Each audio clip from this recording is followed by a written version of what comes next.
মনিকা, 1 টাকার হাঁস একদিন থেকে ডিম পাড়া পর্যন্ত কত টাকা খরচা হবে? 600 টাকা পিস। 1 টাকার হাঁসের পিছনে তোমার 600 টাকা খরচা হবে সম্পূর্ণ আবদ্ধভাবে লালন পালন করলে। সম্পূর্ণ আবদ্ধভাবে। তাহলে মনিকা, ওর সাথে না হাঁস, রেডি হাঁস কেনা ভালো আছে? হ্যাঁ, তোমার 550, 500, 600 টাকা দিয়ে তো রেডি হাঁস কেনা যাবি, যাবি না? তা তো যাবি, মানে ওটা যাবার রিস্ক আছে। মানে রেডি হাঁস কিনলে ওটা রিস্ক আছে।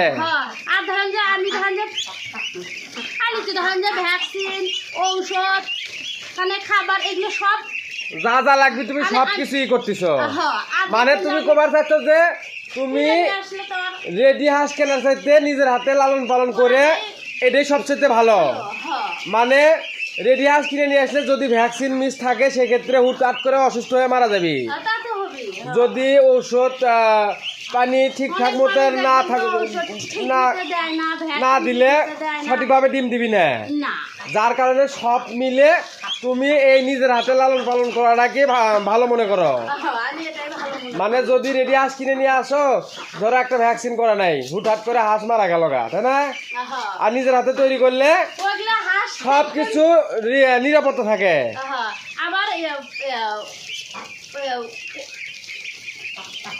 ওলা হাঁস 6 মাস হয়ে যায়, 7 মাস হয়ে যায়, ডিম দেয় না। ডিম দেন। আর এগুলো কয় মাসে ডিম দিবি?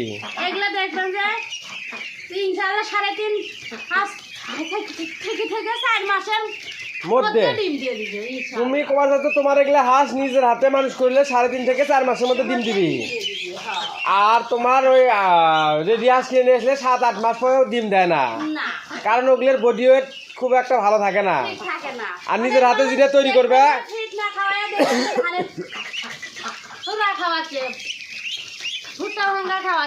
কম দামি খাবার খাওয়াচ্ছে। আমি তো তা খাওয়াচ্ছি না। তুমি এগুলো কি খাবার খাওয়াচ্ছ? শুধু ব্রয়লার ফিড। আচ্ছা, ওই তোমার ওই রকম ভাবে রেডি হাঁস কিনলেও তোমার ওই যে পাওয়া যাবে না, খাকি ক্যাম্বেল কি অরিজিনাল কি না, তাই না? সেক্ষেত্রে খাকি ক্যাম্বেল অরিজিনাল না হলে সঠিক পরিমাণে ডিমও দিবি না কিন্তু। আচ্ছা, যদি নতুন উদ্যোক্তারা হাঁস খামার করতে চায় মনিকা, যদি নতুন উদ্যোক্তারা হাঁস খামার করতে চায়, ভালো মানের বাচ্চা এবং হাঁস পালনের তথ্য পরামর্শ তুমি কি দিতে পারবা? অরিজিনাল খাকি ক্যাম্বেল হাঁসের বাচ্চা, হাঁস পালনের সঠিক তথ্য পরামর্শ দিতে পারবা?